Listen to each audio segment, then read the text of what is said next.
Vamos a continuar nuestro programa y para ello está con nosotros la doctora Julita Norma García Soto. Ahora sí dije bien el nombre, Julita Norma García Soto. Ella nos va a hablar de osteopenia y osteoporosis, diagnóstico y tratamiento. La doctora Julita es una reconocida endocrinóloga de nuestra ciudad y en unos momentos.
Bueno.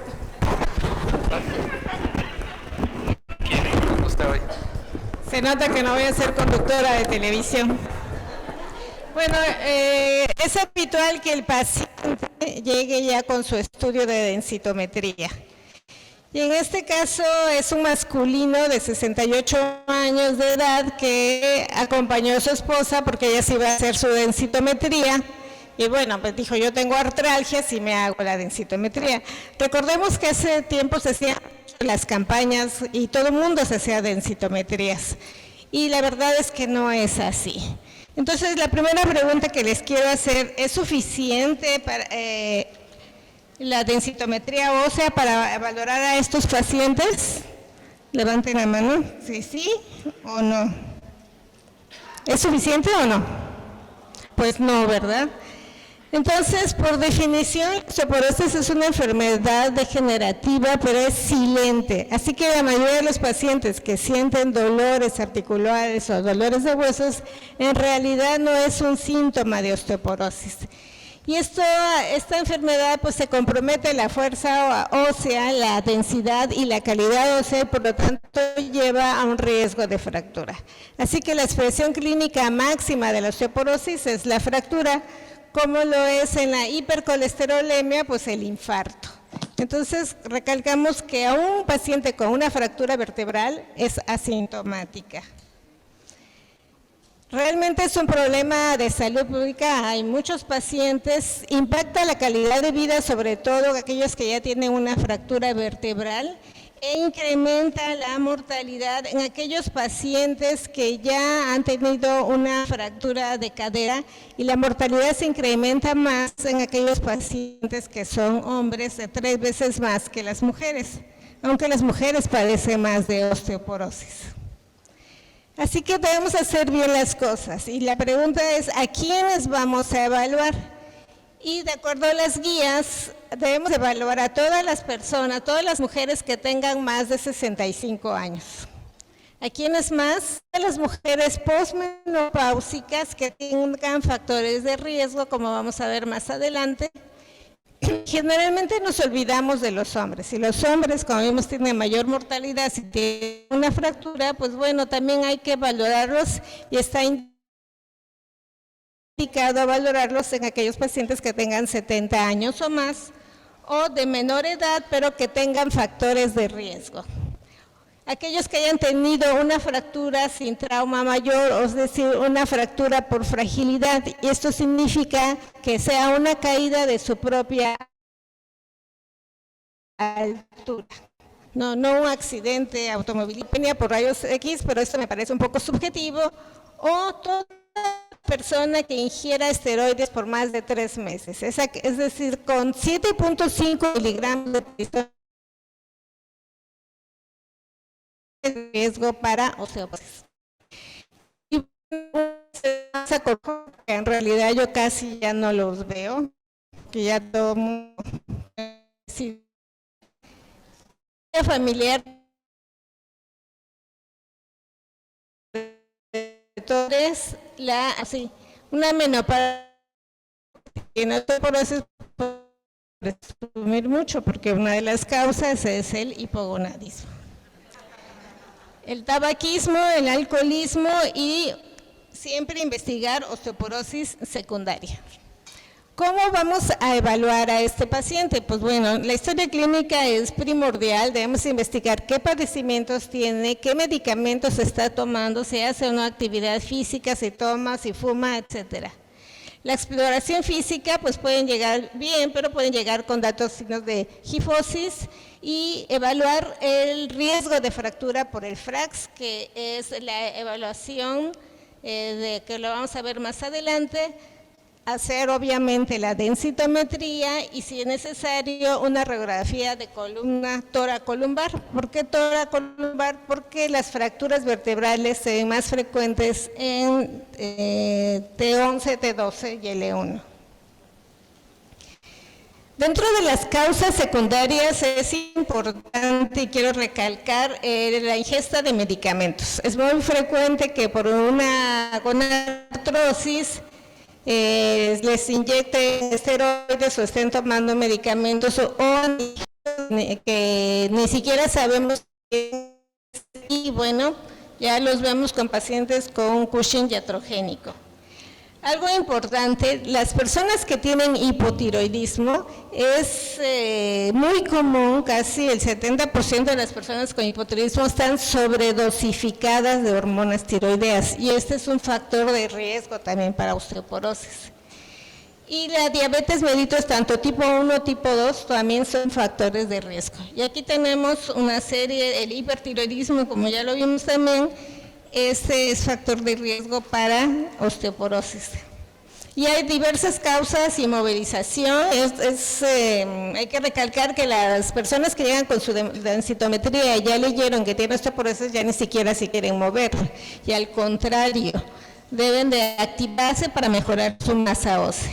Y otros como el mieloma múltiple, la depresión mayor, la insuficiencia renal crónica, trasplantes y las osteoartrosis son factores de causas de osteoporosis. ¿Qué es lo mínimo que debemos valorar un paciente que sospechamos que tiene osteoporosis o que ya nos llega con su densitometría de osteoporosis? Es un estudio de calcio, fósforo, proteínas totales para descartar mieloma, albúmina globulina, la fosfatasa alcalina, la medición de vitamina D, valorar la función renal y hacer pruebas adicionales en caso de que sospechemos alguna otra patología. Y bueno, el método es la densitometría para ver si realmente tiene o no tiene osteoporosis y es un método no invasivo y de baja radiación. La densitometría no solo sirve para el diagnóstico, sino para el pronóstico y el seguimiento de nuestros pacientes. Si nosotros ya vamos a indicar una terapia, es importante decirle al paciente que se tiene que hacer su densitometría en el mismo lugar en que se hizo la primera densitometría. Porque no podemos comparar diferentes sitios de la densitometría ni los diferentes aparatos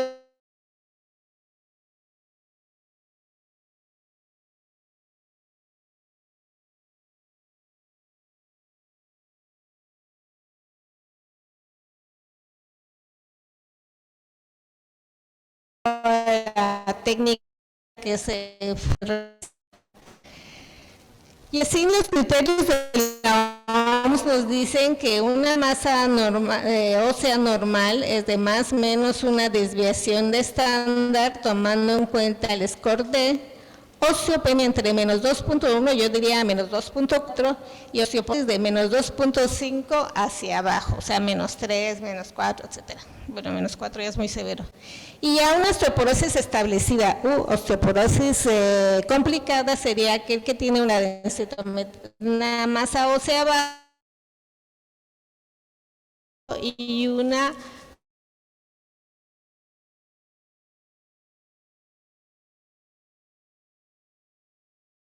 que tiene la densitometría, sino que vaya más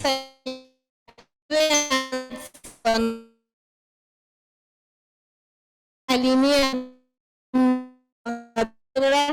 Debemos eliminar la medición de la L1 porque puede interferir con las costillas flotantes, y elimina la L5 por las crestas ilíacas. Entonces, en promedio es L2, L3, L4. Y en esta gráfica vemos la edad del paciente y los gramos por centímetro cuadrado que de la masa ósea. Entonces recordemos que nosotros masa ósea entre 2 años, dependiendo de nuestra alimentación en la niñez, pues vamos a alcanzar una adecuada o no masa ósea, y que esta, a partir de los 30 años va descendiendo lentamente, y en la mujer cuando llega a la menopausia y no recibe tratamiento, pues esa pérdida ósea es acelerada.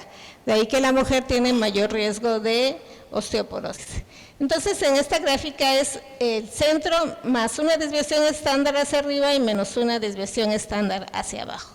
Entonces, la masa ósea del paciente en relación a su edad la llamamos el score T, y la masa ósea del paciente en relación al pico de masa ósea, perdón, es el score Z el anterior, y el score T es la masa ósea del paciente en relación al pico de masa ósea que se tenga, y ese es el que nos va a definir, de acuerdo a los criterios, si tiene o no tiene osteoporosis.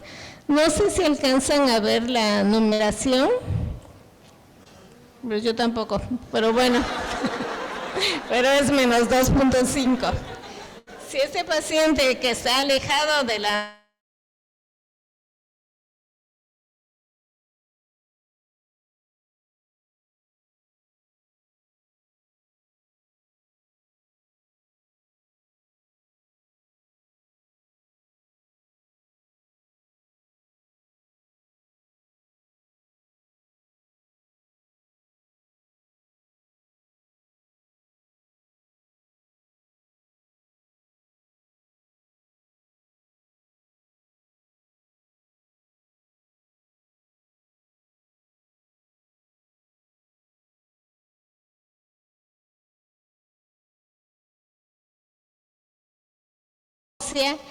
y en promedio tiene menos 3.06, entonces, ¿tiene o no tiene osteoporosis?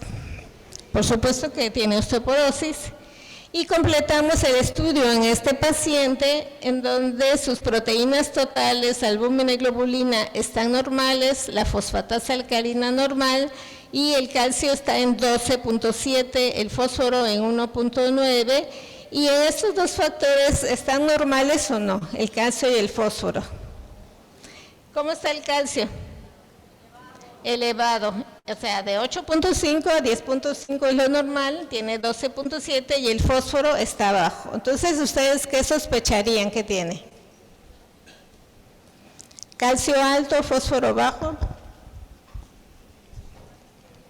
Entonces, ¿un qué? ¿Un mieloma? No, mieloma no, porque las proteínas totales y la albúmina y la globulina están normales. La segunda opción, les voy a dar una ayudadita, es la paratormona. Es la que regula los niveles de calcio principalmente. Y este valor es de 248, no puse los rangos, pero eso es menos de 70, entonces esta paratormona está muy elevada. Nuevamente el calcio alto, fósforo bajo, entonces concluimos que este paciente tiene un hiperparatiroidismo primario y por lo tanto este paciente tiene una osteoporosis secundaria. Pues este paciente tuvo suerte porque fue a una campaña de detección de osteoporosis, pero si no hubiéramos hecho todo el protocolo, se nos hubiera pasado el diagnóstico. Cuando valoramos una densidad, volviendo a la densitometría, debemos de tener varios factores que nos pueden aumentar la masa ósea falsamente, y en este caso puede ser la osteoartrosis, las fracturas de columna, lesiones líticas o aquellos que hayan tenido procedimientos en la columna. Y como decíamos que la osteoporosis es un padecimiento silente, el 50% de los pacientes detectan una fractura como hallazgo. Y entonces quiere decir que no les dolió y que se hicieron una fractura a un trauma mínimo que ya no recuerdan. Y algo importante que les debemos de preguntar al paciente: ¿cuánto medía usted de joven? Si ha perdido más de 4 centímetros, es muy probable que este paciente tenga una fractura de cadera. Así que los pacientes de 70 años, mujeres y 80 años, es obligatorio pedirle una radiografía de columna. En estas vemos la forma normal de una vértebra y cómo hay una disminución de la altura, un aplastamiento o encuña que nos indica que tiene osteoporosis. No sé si alcanzan a ver en esta radiografía. Aquí está la altura de una vértebra y la que sigue pues prácticamente está aplastada. Y estos aplastamientos nos dan una medición mayor de la masa ósea. Entonces podemos tener un paciente que tiene 75 años y una densitometría de columna con osteopenia, y no quiere decir que no tenga. Tenemos que valorar la imagen de la columna de la densitometría y la radiografía. En esta otra se puede ver más claramente cómo está la altura de las vértebras muy bien definidas, pero esta está prácticamente deshecha. Este es un caso reciente, el otro era ya muy viejo, en donde vemos cómo la columna está, como dijeran, escoliosis, pero realmente está chueca. Así que la medición es más difícil de hacer en este tipo de columnas. Este paciente tiene 87 años, igual masculino, y aquí se ve que su masa ósea se encuentra por arriba o dentro del rango normal. Y el promedio de L1, L4 tiene menos 0.5. ¿Ustedes creen que sea real esa medición? Pues no, ¿verdad? Y aquí las radiografías, como vemos que lo reportan simplemente como escoliosis, que tiene unos osteofitos prominentes, que también son los que nos hacen hacer una falsa medición, pero en esta posición de flexión vemos aquí L5, L4 y la altura de L3 a mí me parece que está disminuida, aunque radiológicamente no me lo reportaron así, para mí es una fractura. En esta radiografía, esta densitometría, también en ese paciente no se debe de ver el trocánter menor, entonces no debe haber una cierta flexión de la pierna para que esto no se vea y nos dé una lectura adecuada. Este paciente de 87 años, su encuello femoral tiene menos 1.4. Entonces, por densitometría tiene una masa ósea en columna normal y en cadera tiene una osteopenia. Entonces, sus exámenes mínimos de laboratorio, su calcio está casi en el límite inferior, el fósforo normal, sus proteínas normales y su vitamina D, ¿cómo la observan? La tiene muy baja. La urea y la creatinina están discretamente elevadas y tiene una depuración calculada como de 35 mililitros y una TSH normal. Entonces, si nosotros tenemos a este paciente, podemos decir pues, que tiene osteopenia y que a lo mejor no amerita tratamiento. Pero como vemos, tiene una probable fractura en cadera y entonces eso ya tiene una osteoporosis establecida. Y esta es la herramienta del FRAX. El FRAX lo pueden ustedes teclear como FRAX México en Google y les aparece este cuestionario. Y esta es una herramienta muy útil y es un cuestionario muy sencillo, Nos pide la edad del paciente, la fecha de nacimiento, el género, el peso, la estatura y los factores de riesgo. Fractura previa, padres con fractura, fumador activo, si usa esteroides, si tiene artritis, si tiene alguna osteoporosis secundaria y la ingesta de alcohol que sea activa. Este paciente sí fumó bastante y sí tomó, pero hace 40 años, ¿no? Entonces tal vez sí influyó. ¿Qué vamos a hacer? Le damos, podemos tener o no densitometría y nos da un resultado. En este caso ponemos las gramos por centímetro cuadrado de la densitometría en cuello femoral. Seleccionamos, aquí me faltó seleccionar el tipo de aparato que se utilizó, o Logic, Lunar, etcétera, y le damos clic en calcular y nos da este reporte. Esto quiere decir la probabilidad de tener una fractura a 10 años, ¿no? Y lo ideal es que tenga menos de 3% en cadera o una fractura de osteoporosis mayor de menos del 20%. Si tiene más de estos valores, entonces el paciente tiene un riesgo de fractura por fragilidad. Y este paciente tiene la fractura de cadera de 3.7, entonces tiene un riesgo elevado de fractura en cadera. Y de osteoporosis mayor, que significa en hombro, en cadera o en columna, que si es más de 20 el riesgo es elevado. En este sitio él no tiene este riesgo, pero sí lo tiene en cadera. Entonces en este paciente ya tenemos el FRAX, la densitometría, los estudios de laboratorio y y con estos datos nosotros vamos a evaluarlo de acuerdo a los criterios de la ACE, en donde quienes son candidatos a recibir tratamiento. Aquellos pacientes que tengan un T-score de menos 2.5 o mayor en columna lumbar o en cuello femoral. Si no podemos tomar alguno de estos, pues en el radio distal.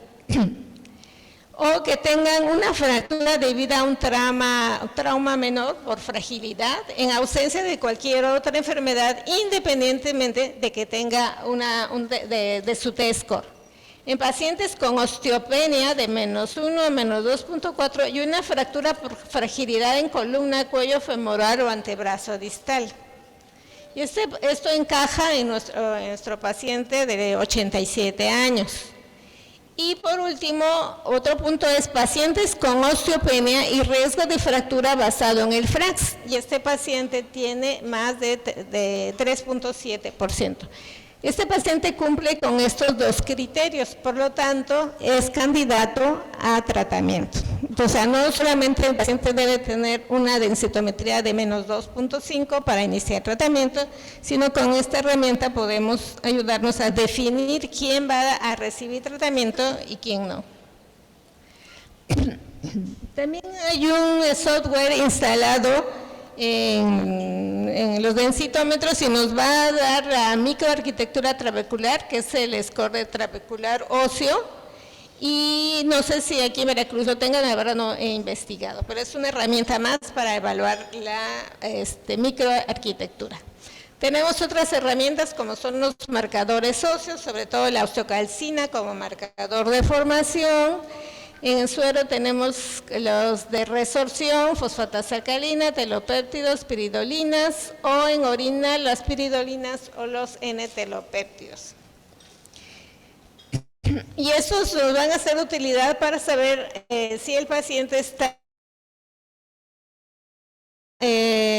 respondiendo a la terapia. Dar un tratamiento farmacológico, debemos dar un no farmacológico.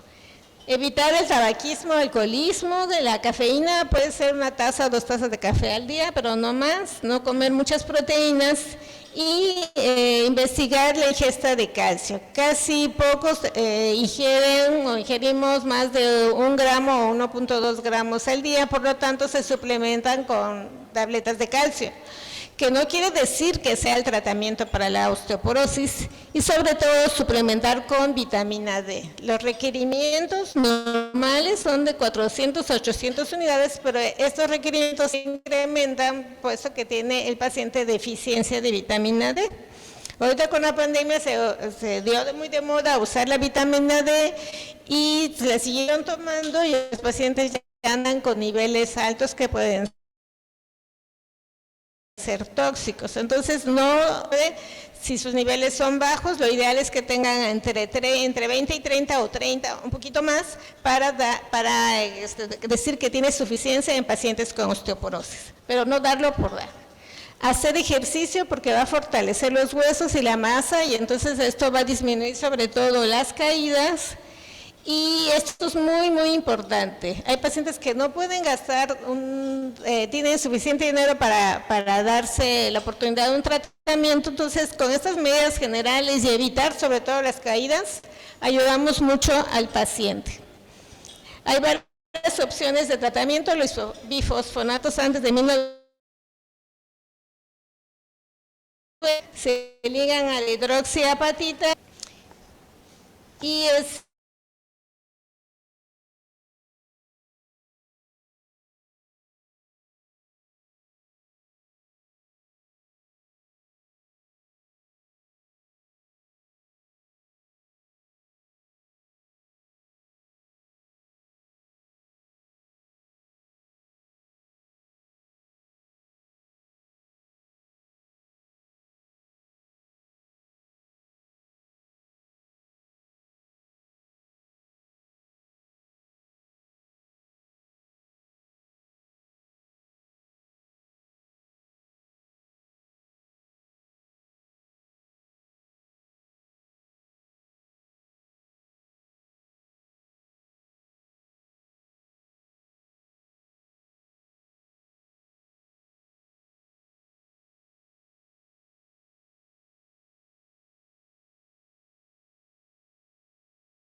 sobre la osteonecrosis de mandíbula menos frecuente que los bifosfonatos.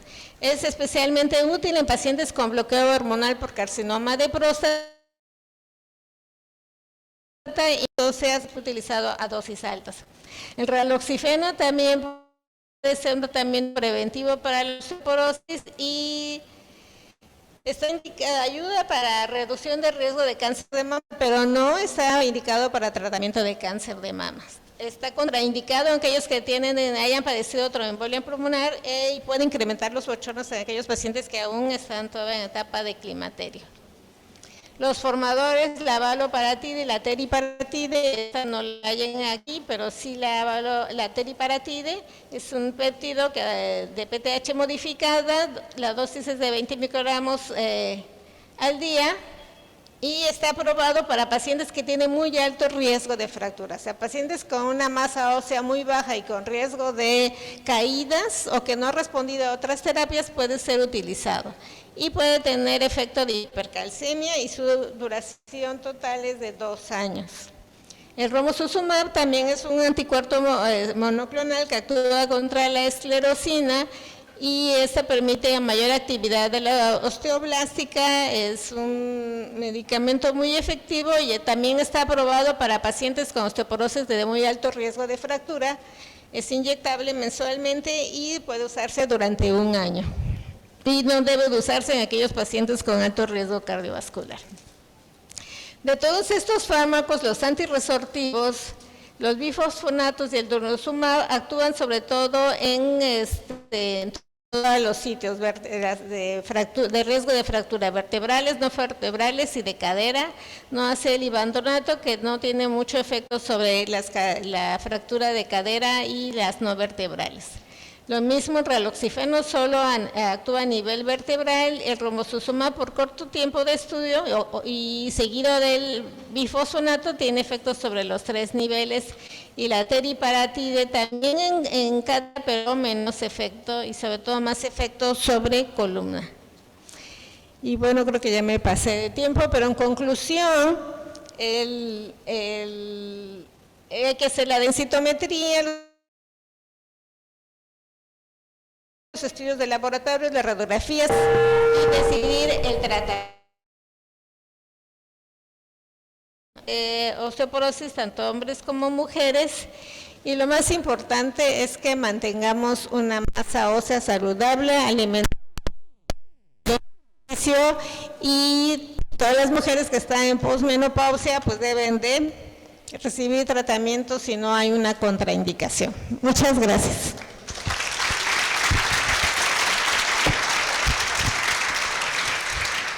¿Dudas? Allá había una.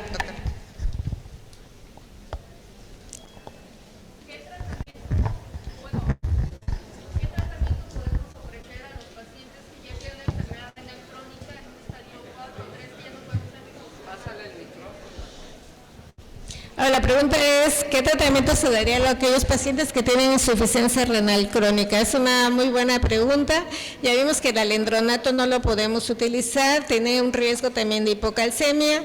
Se puede utilizar el denosumab, aun cuando tenga insuficiencia renal crónica. No está bien establecido si se puede utilizar en diálisis, pero hay que tener mucho cuidado porque puede provocar hipocalcemia. Entonces, antes de aplicarlo, verificar los niveles de calcio, sustituirlo y si tiene buenos niveles, adelante. Gracias.